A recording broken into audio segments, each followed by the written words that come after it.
Assalamualaikum warahmatullahi wabarakatuh. Selamat pagi, siang, sore, dan malam dimanapun teman-teman berada. Dan Pak Selamat, Magister Teknik selaku dosen pengampu mata kuliah jaringan komputer. Perkenalkan, saya Farel Endra Asrori dengan NIM 244101016.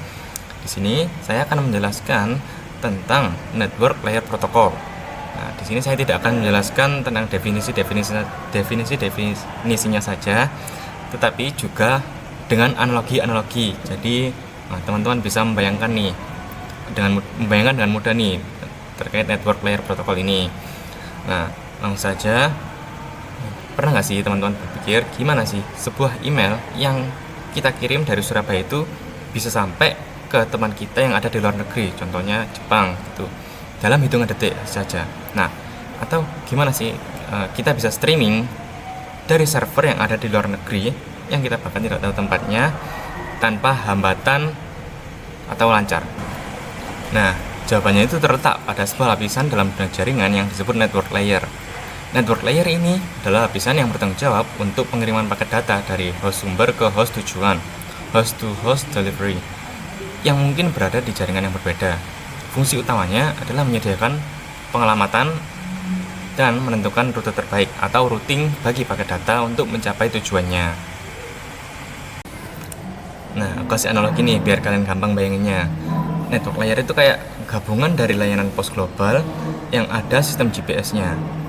Setiap paket data itu diberikan alamat tujuan yang unik dan universal, seperti alamat rumah lengkap sama kode posnya nih. Dan network layer ini bertugas mencari rute pengiriman terbaik melewati berbagai kantor pos atau persimpangan jalan yang kita sebut sebagai router. Nah, hari ini kita akan mengupas tuntas protokol-protokol utama yang ada di lapisan ini, seperti IP, terus ARP, ICMP, dan IPv6 yang masa depan dari IPv4 ini. Nah, langsung saja mari kita mulai dengan protokol utama di network layer, yaitu Internet Protocol atau yang bisa disebut IP. Nah, IP itu yang paling sering digunakan saat ini adalah IP versi 4. Nah, IP ini adalah protokol yang bertanggung jawab untuk pengiriman datagram dari sumber ke tujuan. Nah, datagram itu apa sih? Datagram itu sebuah paket data yang ada di dalam IP yang merupakan paket dengan dua bagian. Yang pertama ada header dan header ini berfungsi untuk informasi pengiriman. Nah, terus yang kedua ada data nih. Jadi di datagram ini ada dua isinya. Mungkin saya kasih analogi sederhana lagi nih. Anggap aja alamat IP itu kayak nomor KTP digital. Yang digital untuk setiap perangkat yang terhubung ke internet. Nah, setiap perangkat ini memiliki alamat IP unik sebagai identitasnya di jaringan global. Terus di dalam header datagram itu isinya ada source address atau alamat IP pengirim dan destination address atau alamat IP penerima. Ada juga time to live atau TTL, itu sebuah mekanisme untuk membatasi umur datagram. Jadi setiap kali melewati router nilainya akan dikurangi 1, dan jika mencapai 0, datagram akan dibuang untuk mencegahnya berputar tanpa henti di jaringan. Nah, setiap paket yang akan dikirimkan pasti akan menggunakan perantara. Nah, contohnya ini dalam perantara jaringan fisik seperti Ethernet itu memiliki batasan, namanya itu Maximum Transfer Unit atau MTU. Nah, jika datagram sebuah IP itu lebih besar dari MTU, maka datagram tersebut itu harus dipecah menjadi beberapa bagian kecil. Bagian ini itu disebut fragmentasi. Nah, setelah paket defragmentasi itu nanti akan disatukan kembali oleh host tujuan. Nah, analogi dari fragmentasi sendiri ini kayak kita mengirim suatu barang perabotan besar, contohnya lemari deh. Nah, kan di satu lemari itu kan nggak cukup kan dipaketkan dalam satu kotak gitu. Nah, kita perlu memecahnya menjadi bagian kecil-kecil, terus mengirimkannya. Nah, setelah sampai di sana, itu pasti penerima nanti akan merakitnya kembali. Seperti itu.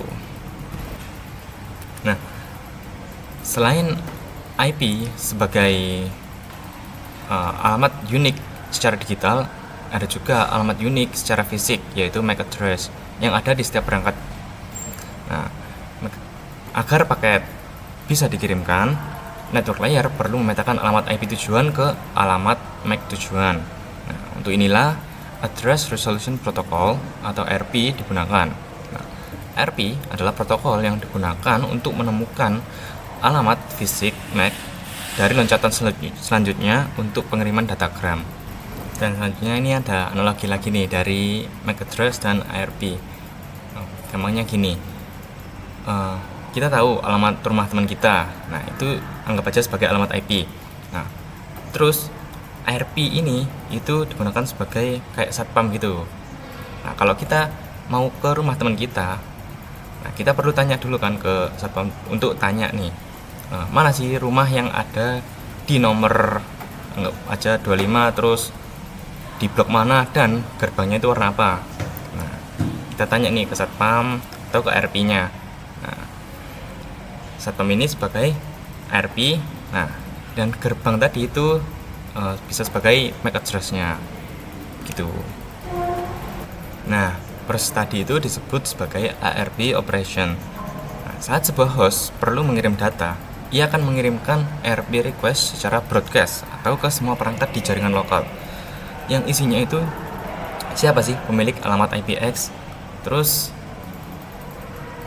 perangkat yang memiliki IP tersebut akan merespon dengan ARP reply secara unicast langsung ke penanya yang berisi alamat MAC miliknya. Pengirim kini tahu alamat fisik tujuannya dan bisa mengirimkan data.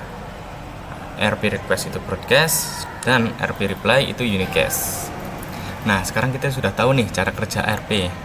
Nah, di sini saya akan jelaskan lagi 4 skenario paling umum di mana ARP itu bekerja.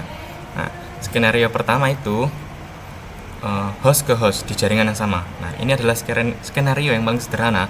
Sebuah komputer atau host itu ingin mengirim data ke komputer lain yang berada di satu jaringan lokal yang sama dengannya. Dalam kasus ini, alamat IP yang perlu dipetakan ke alamat MAC adalah alamat IP dari host tujuan itu sendiri. Analoginya gini, Anda ingin memberi surat ke tetangga sebelah, Anda hanya perlu mencari tahu siapa orangnya atau MAC ini kalau di jaringan di rumah dengan nomor sekian. Nah, terus skenario kedua, host ke host di jaringan yang berbeda. Nah, skenario kedua itu host ke host di jaringan yang berbeda. Sebuah komputer ingin mengirim data ke server di internet, yang berarti berada di jaringan yang berbeda. Komputer tidak akan mencari MAC address server tujuan yang jauh itu. Sebaliknya, ia akan memeriksa tabel routingnya untuk menemukan alamat IP dari gerbang keluarnya, yaitu router. Maka, ARP akan digunakan untuk mencari MAC address dari router tersebut. Analoginya, Anda mau mengirim paket ke luar kota. Anda tidak mencari kurir di kota tujuan, tapi Anda mencari alamat kantor pos terdekat atau router untuk menyerahkan paket Anda. Dan skenario ketiga, router ke router. Sebuah router menerima paket yang ditujukan untuk jaringan yang jauh. Router ini tahu bahwa ia harus meneruskan paket tersebut ke router berikutnya dalam perjalanan. Ia akan memeriksa tabel routingnya untuk mengetahui IP router berikutnya, lalu menggunakan ARP untuk menemukan MAC address dari router berikutnya itu. Analoginya gini, paket Anda tiba di pusat sortir kota A, itu router 1. Nah, petugas tahu paket ini harus transit di pusat sortir kota B, itu router 2. Nah, maka mereka mencari tahu ke pintu keluar mana atau MAC paket ini harus diletakkan untuk diangkut ke kota B. Dan skenario terakhir atau yang keempat, router ke host tujuan. Ini adalah tahap terakhir pengiriman. Sebuah router menerima paket dan menyadari bahwa alamat IP tujuan berada di jaringan lokal yang terhubung langsung dengannya. Maka, router akan menggunakan ARP untuk mencari MAC address dari komputer atau host tujuan akhir tersebut untuk pengiriman final. Analoginya gini, paket Anda sudah tiba di kantor pos tujuan atau router. Kini, kurir dari kantor pos tersebut yang akan mencari rumah spesifik Anda atau host untuk mengantarkan paketnya. Nah, kita kembali lagi nih dengan protokol IP. Protokol IP ini tidak memiliki mekanisme pelaporan atau koreksi kesalahan bawaan. Nah, untuk mengatasi kekurangan ini, ICMP hadir atau Internet Control Message Protocol. ICMP ini adalah protokol pendamping IP yang berfungsi untuk melaporkan kesalahan dan melakukan query untuk manajemen jaringan. Penting diingat bahwa ICMP ini hanya melaporkan masalah dan bukan untuk memperbaikinya. Mungkin biar kalian lebih gampang bayanginnya, aku kasih analogi lagi. Nah, ICMP ini kayak layanan pemberitahuan dari kantor pos. Nah, kalau IP itu adalah kurir yang bertugas mengantar paket, ICMP ini bertugas administrasi yang akan mengirimkan surat pemberitahuan kembali kepada IP jika paket gagal terkirim. Nah, misalnya kalau alamatnya tidak ditemukan atau ada masalah lain dalam pengiriman. Oke, di sini saya akan mencoba ICMP Echo Request dan ICMP Echo Reply yang bisa kita coba dengan command prompt di Windows 10 dan dengan perintah ping. Langsung saja.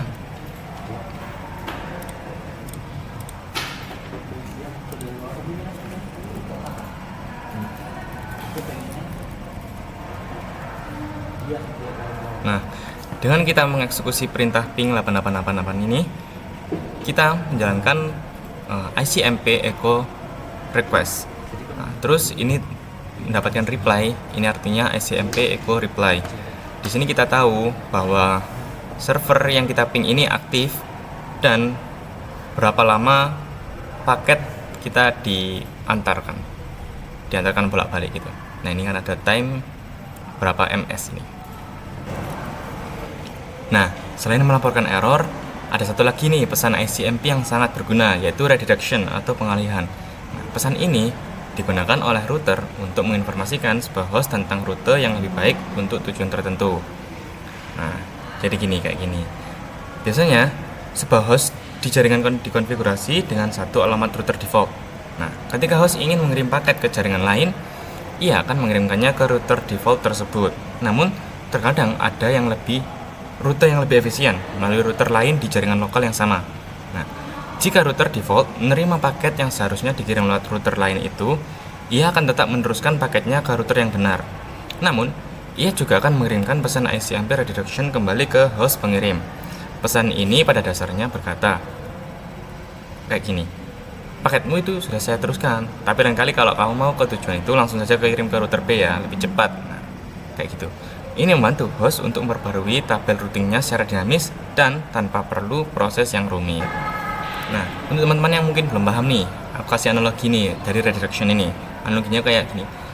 Misalnya kita bertanya ke seorang satpam. Nah, satpam ini sebagai router default. Nah, di gerbang utama sebuah komplek yang besar nih. Nah, kita bertanya nih, Pak, jalan ke blok Z ini lewat mana ya? Nah, satpam itu jawab, oh, jauh kalau lewat sini, saya antarkan kali ini. Tapi lain kali kalau mau ke blok Z langsung saja masuk ke lewat gerbang utara. Nah, yang gerbang utara ini anggapannya router B. Jangan lewat gerbang utama ini lagi, kata si satpam. Nah, pemberitahuan dari satpam itu adalah pesan ICMP redirection. Ia membantu kita sekaligus memberitahu rute yang lebih efisien di masa yang akan datang gitu. Nah, berikutnya saya akan membahas tentang IP versi 6. Seiring berjalan waktu, IP versi 4 pasti akan berkurang ya, karena ada keterbatasan jumlah alamat yang tersedia. Nah, terus IPv6 ini akan hadir untuk mengatasi itu. IP versi 6 ini adalah standar baru yang memiliki beberapa keunggulan.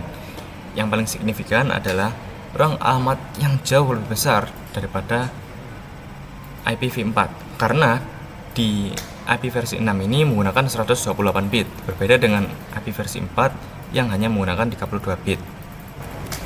Mungkin jika diibaratkan itu IP versi 4 itu sebesar lapangan bola. Nah, kalau IPv4 ini sebesar matahari. Nah, keunggulan dari IPv6 ini itu headernya itu lebih efisien, terus dukungan keamanan bawaannya juga lebih baik, terus penanganan paket yang lebih baik juga. Nah, menariknya lagi nih, fungsionalitas ARP dan IGMP pada IPv4 kini sudah diintegrasikan ke dalam IP versi 6.